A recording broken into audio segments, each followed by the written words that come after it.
bagaimana seorang ustadz menjelaskan silsilah Syekh Hasyim Asy'ari dengan Kiai Haji Ahmad Dahlan. Awal-awal saya cuek aja, terus saya tonton terus tulisan, loh kok ini menarik sekali. Itulah kesan pertama dengan Ustadz Adi Hidayat. Kita tidak perlu satu organisasi, tidak perlu satu sekolah, tidak perlu satu guru, bertemu dalam satu titik, mukhlishina lahuddin. Mudah-mudahan titik itulah yang mempertemukan kita.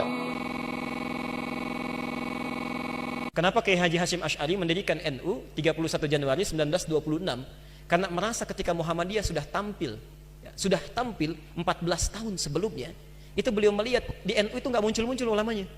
Asy'ari dengan pendiri Muhammadiyah, Muhammad Darwish, itu satu keluarga, satu saudara yang sama, bahkan ngajinya sama-sama, itu di Semarang, di Kiai Haji Soleh Darat. Ya.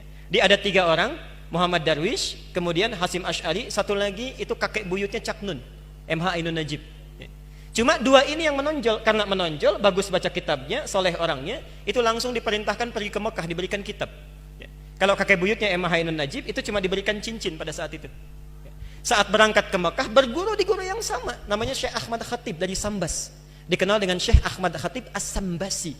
Nah, setelah dilihat-lihat, sampai kembali ke Nusantara, di masa yang sama, itu Masya Allah, ternyata keduanya punya visi yang sama, ya, tapi punya beda karakter. Yang satu senang praktek, ya, namanya Muhammad Darwish, lantas pulang diganti nanti menjadi Ahmad Dahlan. Yang satu lagi senang menulis kitab. Nah, Hasyim Asy'ari ini menulis 19 kitab dalam hidupnya. Kami punya itu koleksinya, ada 19 kitab. Nah, sebelum beliau menulis dan mendirikan Nahdlatul Ulama itu, kayak aja Ahmad Dahlan kan senang praktek. Begitu pulang, menafsirkan surat Al-Ma'un, tidak tunggu nulis buku. Selesai kajian, buka pakaian luarnya, keluarkan uang yang dibawanya, sampaikan pada masyarakat, bikin rumah sakit, bikin pesantren, bikin sekolah, bikin macam-macam praktek. Hasyim Asy'ari mulai menulis.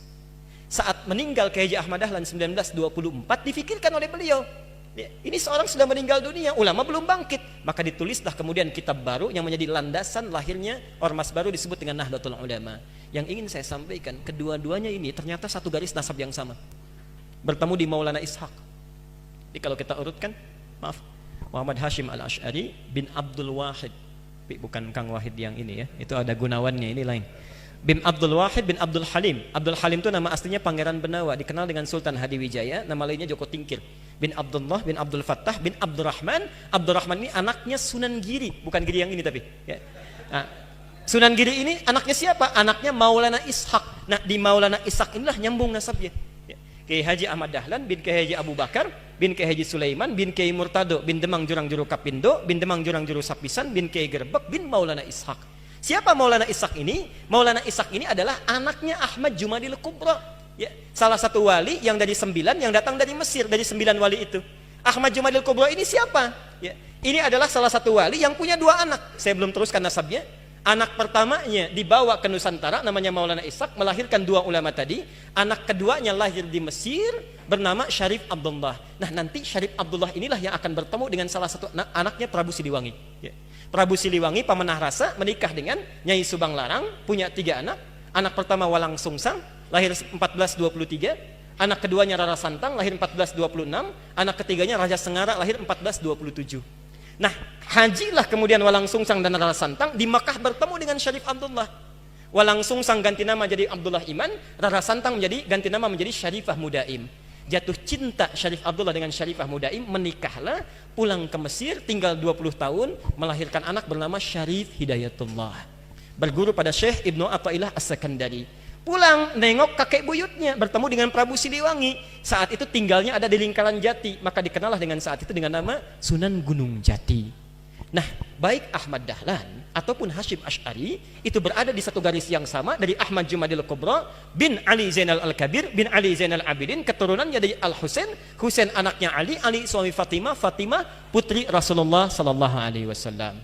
Tapi sampai hari ini tidak pernah Ahmad Dahlan disebut dengan Habib. Itu enggak ada.